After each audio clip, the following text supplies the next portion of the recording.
ইরানের সাথে চলমান সামরিক সংঘাত যুক্তরাষ্ট্রের জন্য এক বিশাল অর্থনৈতিক বোঝা হয়ে দাঁড়িয়েছে। যুদ্ধের শুরু থেকেই পেন্টাগনের হিসাব আর বিশেষজ্ঞদের অনুমানে যে ব্যয়ের চিত্র উঠে এসেছে তা রীতিমতো আকাশচুম্বী। যুদ্ধ শুরুর মাত্র ৬ দিনের মাথায় মার্কিন প্রতিরক্ষা সদর দপ্তর পেন্টাগন দেশটির আইন প্রণেতাদের একটি চাঞ্চল্যকর তথ্য জানায়। পেন্টাগনের হিসাব মতে প্রথম ৬ দিনই যুক্তরাষ্ট্রের ব্যয় হয়েছে $11.৩ বিলিয়ন বা $১,১৩০ কোটি।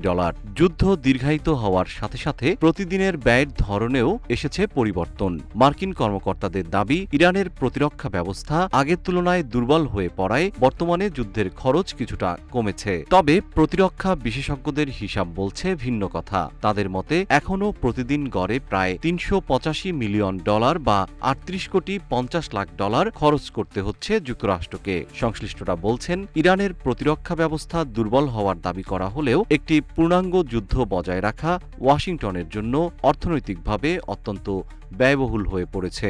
সংঘাত যত দীর্ঘ হবে, মার্কিন অর্থনীতিতে এর প্রভাব ততটাই গভীর হবে এমন অভিমত তাদের। এই বিশাল ব্যয়ের লাগাম টানতে যুক্তরাষ্ট্র আগামীতে কী পদক্ষেপ নেয় সেটাই এখন দেখার বিষয়।